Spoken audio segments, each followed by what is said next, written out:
दोस्तों नमस्कार। अर्पण जी के चैनल में एक बार फिर मैं आप लोगों का स्वागत करता हूं।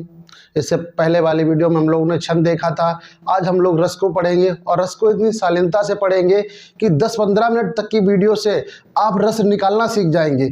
कितना भी कैसा भी उदाहरण आता है, सिर्फ आप उस उदाहरण को 2 बार पढ़ लेना, ऑटोमेटिक रस निकल आएगा। बस आप एक बार इस वीडियो को शालीनता से देखें और हमारे चैनल से जुड़ें और इसको सब्सक्राइब करें। तो आइए शुरुआत करते हैं। रस, सबसे पहले हम रस की देखेंगे परिभाषा। तो रस की परिभाषा क्या है? काव्य को पढ़ने के बाद, नाटक को देखने के बाद जिस चीज की अनुभूति होती है उसे हम लोग रस कहते हैं। रस का अर्थ है, रस का शाब्दिक अर्थ है, रस का शाब्दिक अर्थ है सार। काव्य को पढ़ने के बाद, काव्य को पढ़ने के बाद, नाटक को देखने के बाद, नाटक को देखने के बाद जो आनंद की अनुभूति होती है उसे रस कहते हैं।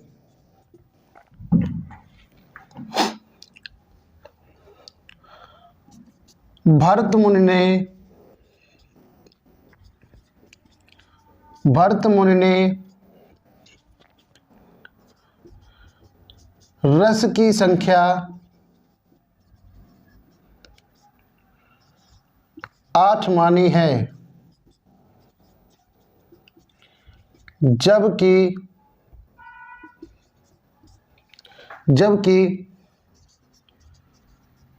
मम्मट के अनुसार रस की संख्या 9 है। अगला पॉइंट लिखेंगे, अगर हमसे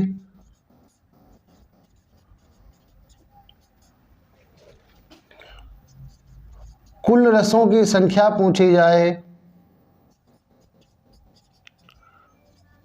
कुल रसों की संख्या पूछी जाए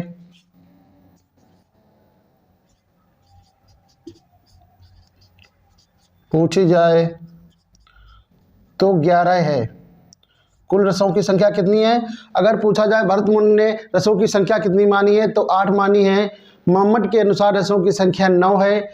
और अगर हमसे पूछा जाए कि कुल रसों की संख्या कितनी है तो 11 है। इसके बाद में एक पॉइंट और नोट कर लो, रस के अंग, रस के अंग कितने हैं? रस के अंग या प्रकार या अवयव,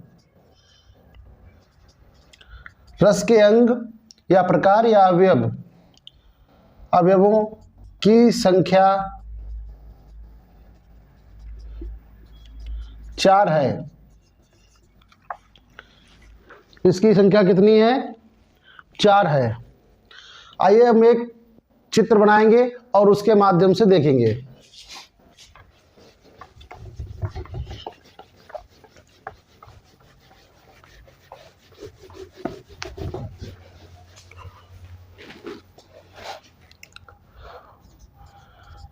रस के अवयव,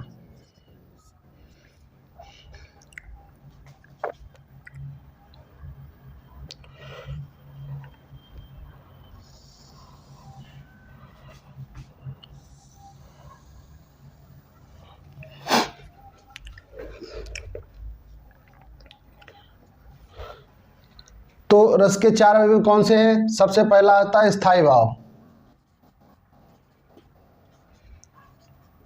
स्थायी भाव इनकी संख्या कितनी है? इनकी संख्या है 9। इसके बाद आता है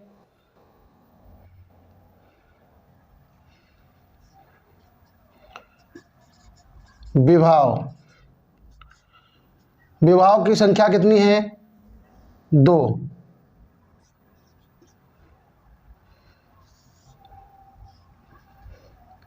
एक उद्दीपन,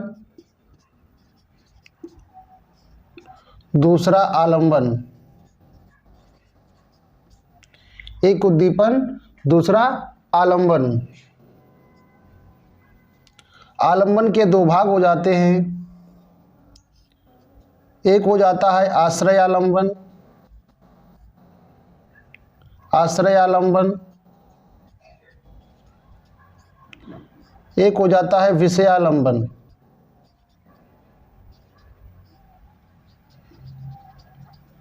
विषय आलंबन। तीसरा जो होता है इसे हम कहते हैं अनुभाव।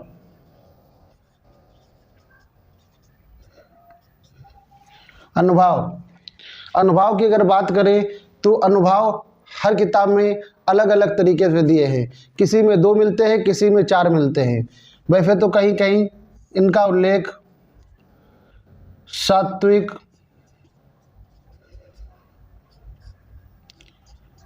कायिक, मानसिक, आहार्य मिलता है, लेकिन इनके टाइप नहीं पूछे जाते। वैसे 4 है, जबकि पृथ्वीनाथ पांडे में शायद 4 दिए हुए हैं और अग्रवाल वाली बुक में दिए हुए हैं 2। तो यहाँ से प्रश्न नहीं बनता है। यहाँ से कई बार प्रश्न बना है आपकी परीक्षाओं में, यहाँ से कई बार प्रश्न बना है संचारी भाव। संचारी भाव, संचारी भाव, इसी को दूसरा नाम है व्यभिचारी भाव। व्यभिचारी भाव। इनकी संख्या कितनी है? 33। संचारी भाव की संख्या कितनी है? 33। कई बार परीक्षाओं में पूछी गई है, विशेष ध्यान रखना है। देखो संचारी भाव क्या है। संचारी भाव ऐसे बुलबुले होते हैं हमारे मन में जो उठते हैं और ऑटोमेटिक फूटते रहते हैं। जैसे आप एकदम से सोचो कि मैंने ऐसा काम कर लिया और उसके थोड़ी देर बाद उसे भूल जाओ, तो संचारी भाव उठते हैं, जागृत होते हैं, ऑटोमेटिक सुषुप्त हो जाते हैं। जैसे इसमें क्या कह सकते हैं आप, इनकी संख्या 33 है। घृणा, शोक, निर्वेद, ईर्ष्या, ये सारे क्या है? ये संचारी भाव है। इनकी संख्या 33 है। आपसे प्रश्न जब भी पूछा जाएगा तो यही पूछा जाएगा, संचारी भाव की संख्या कितनी है? 33। विभाव, उद्दीपन और आलंबन। आलंबन के 2 भाग हो जाते हैं, एक आश्रय आलंबन और एक विषय आलंबन। देखो रस में आश्रय आलंबन की आवश्यकता कैसे है कि जो व्यक्ति देखता है उसे कहते हैं आश्रय, और विषय आलंबन जिस विषय को देखकर, मान लीजिए आप किसी रास्ते से जा रहे थे और आपने एक ऐसे विषय को देखा, कुछ लोग रो रहे थे या कोई व्यक्ति मृतक पड़ा था, तो आपने जिस विषय को देखकर आपके हृदय में आश्रय हुआ तो वो क्या है? विषयालंबन। जिस विषय को देखकर रस की अनुभूति हुई, मान लीजिए शादी थी, हर्षोल्लास था, तो उस तरीके का विषय बन गया, उस तरीके का रस बन गया। कोई दुख था तो उस तरीके का विषय बन गया। तो विभाव के 2 भाग हैं, उद्दीपन और आलंबन। आलंबन के 2 भाग हो जाते हैं, आश्रय आलंबन और विषयालंबन। इसके बाद में स्थायी भाव। स्थायी भाव की करें तो इनकी संख्या आती है 9। तो हम इनको 2 भागों में बांटेंगे। एक तो करेंगे रस और एक तरफ करेंगे स्थायी भाव।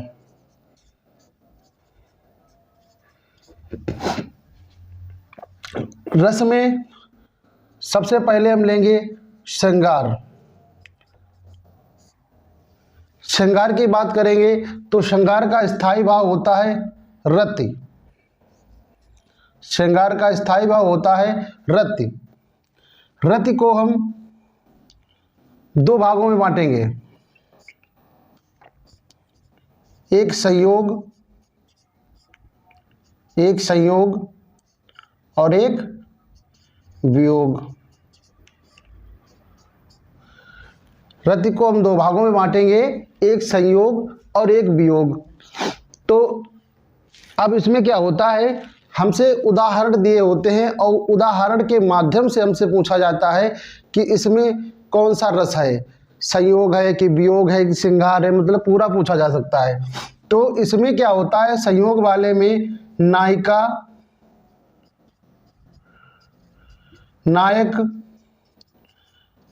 और नायिका की मिलन की बात हो, जब भी नायक और नायिका के मिलन की बात हो, ऐसा उदाहरण दिखे, किसी भी उदाहरण को आप सिर्फ 2 बार, किसी परीक्षा हॉल में आप बैठे हों और उदाहरण केवल 2 बार मन से पढ़ लेना।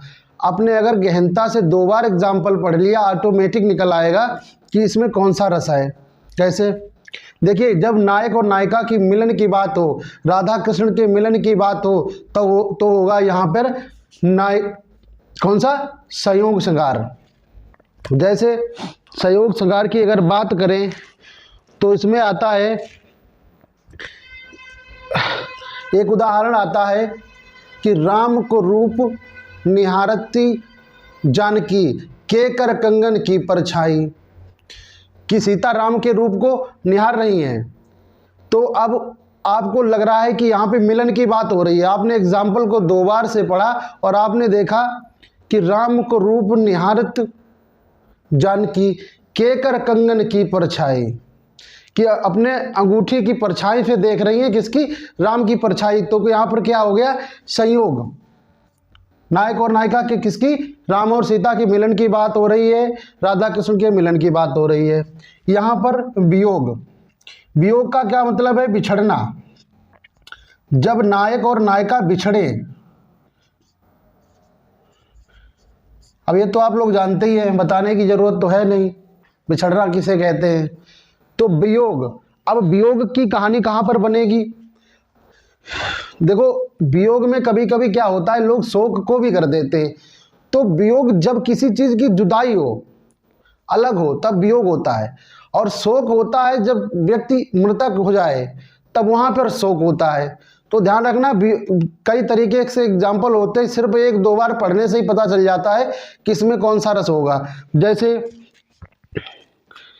हे खग मृग मधुकर सेनी, तुम देखी सीता मृग नैनी।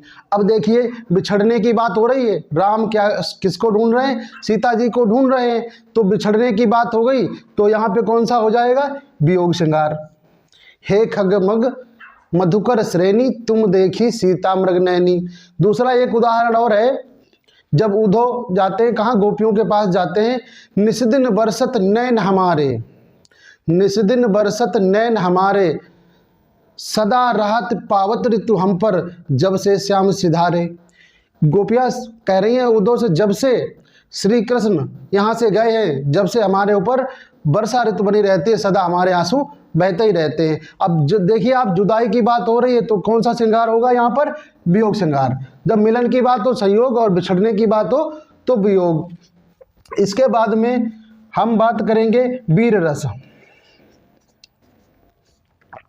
वीर रस की बात करेंगे तो वीर रस का होता है उत्साह। वीर क्या क्या होता है, वीर का होता है उत्साह।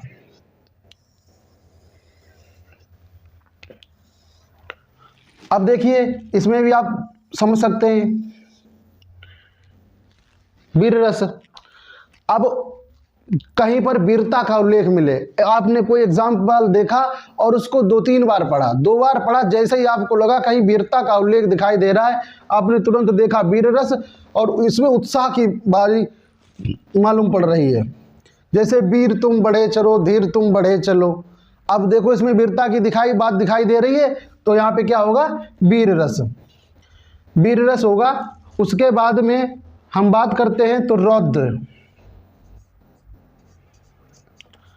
अब रौद्र रस की जब बात करें तो रौद्र का मतलब ही आप समझ गए होंगे। आदमी कहता है रौद्र रूप धर लिया, रौद्र का मतलब है क्रोध।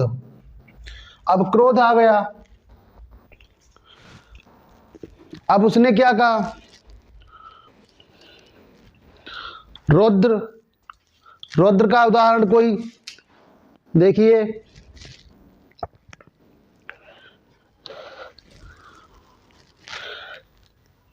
उस प्रसंग में आप कह सकते हैं जब श्री कृष्ण रथ पे बैठे हुए थे और अर्जुन ने कर्ण को मारने से इनकार कर दिया था, तब श्री कृष्ण ने क्या कहा था?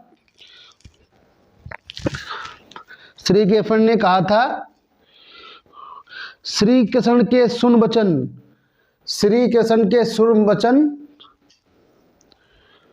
अर्जुन क्षोभ से जलने लगे, सब शील अपना भूल कर, सब शील अपना भूल कर युगल मलने लगे। ऐसे कोई एग्जाम्पल है। तो ये क्या था? श्री कृष्ण जी ने अर्जुन को क्या किया था? रौद्र रूप धारण कराया था। तो ये वहाँ का प्रसंग है। उसके बाद में अगर हम बात करें तो आता है हास्य रस। हास्य रस, हास्य रस की बात करें तो हास्य माने हास्य। अब इसका तो मतलब समझ ही गए होंगे, जहाँ पर हास्य उल्लास का बात हो, मतलब ऐसा कोई उदाहरण हो जिसमें आपकी हंसी निकल जाए। जैसे आप इस समय देखकर हंस रहे हैं या हंसी का महसूस कर रहे हैं, वैसे ही समझ लीजिए। इसकी अगर उदाहरण की बात करें हास्य रस की, तो एक उदाहरण बहुत ही फेमस उदाहरण है। एक बहुत ही फेमस उदाहरण है, तंबूराले मंच पर बैठे प्रेम प्रताप। तंबूराले मंच पर बैठे प्रेम प्रताप, साज सजा 15 मिनट और राग आया आलाप, घंटावर आया आलाप। कि मतलब गाने बैठे, अब उन्होंने आ करना शुरू कर दिया, 1 घंटे तक आ ही करते रहे। बात समझ रहे? तो ऐसा उदाहरण हो जहां पर हंसी निकल जाए, उसको कहेंगे हास्य रस। तंबूराले मंच पर बैठे प्रेम प्रताप, साज मिले 15 मिनट, घंटावर आया आलाप, घंटावर आया आलाप, राग में मारा गोता, धीरे धीरे खिसक चुके थे सारे श्रोता। अब वो उनका राग ही नहीं खत्म हुआ, तब तक पूरा जितने सुनने वाले थे वो सारे चले गए। तो क्या हुआ? एक हंसी का प्रकरण बन गया, इसीलिए इसका मतलब है हास्य। इसके बाद में जो एक आता है भयानक।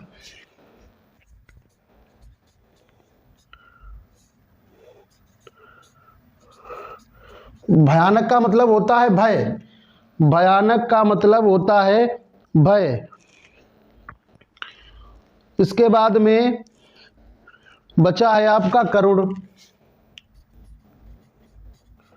करुण, करुण का होता है शोक, करुण का होता है शोक। अब देखिए वियोग, वियोग था और यहाँ शोक है, तो अब दोनों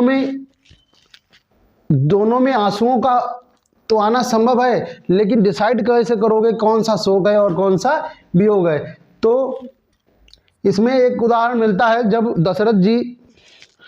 दशरथ जी की मृत्यु हो जाती है, तब उदाहरण बनता है, तब एक बहुत ही महत्वपूर्ण बनता है, शोक विकल सब रोवै रानी, तेज सकल सुल तेज बखानी, और गिरई धरा पर बारंबार, और विलाप करई अनेक प्रकारा। तो अब देखिए यहाँ पर जब दशरथ जी की मृत्यु हो जाती है, जब का प्रसंग है, तब देखने से प्रतीत होता है कि किसी व्यक्ति की अगर मृत्यु हो जाती है तो वहाँ पे क्या होगा? करुण रस होता है। अब कितने रस हो गए हमारे? 1 2 3 4 5 और 1 6 हो गए। उसके बाद में 7वां है अद्भुत। अद्भुत, अद्भुत रस कौन सा है? 7वां। इसका मतलब क्या है? विस्मय। अद्भुत 7वां है और इसका मतलब क्या है? विस्मय या आश्चर्य। इसका एक उदाहरण है, अखिल भुवन चर अचर सब, हरिमुख में लख मातु, चकित भय गदगद बचन, विकसित द्रग पुलकात। तो यहाँ पे क्या है? उस समय की बात है जब यशोदा के, कृष्ण जी के मुख में यशोदा जी सूर्य को देखती हैं।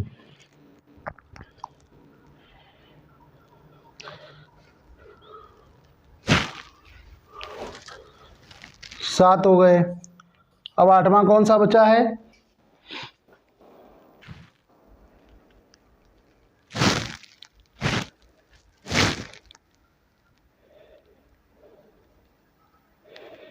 विभत्स रस।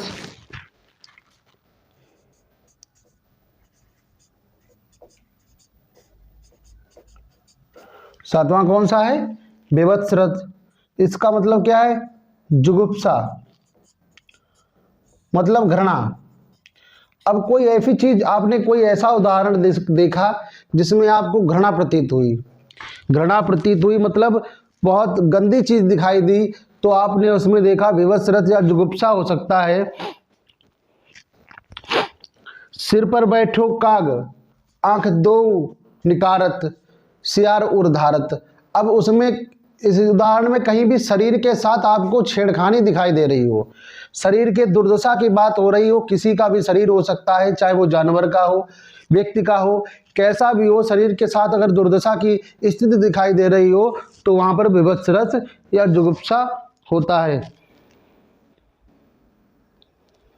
अब बचता है लास्ट में शांत रस। 9वां कौन सा है? शांत। शांत का क्या होगा? निर्वेद।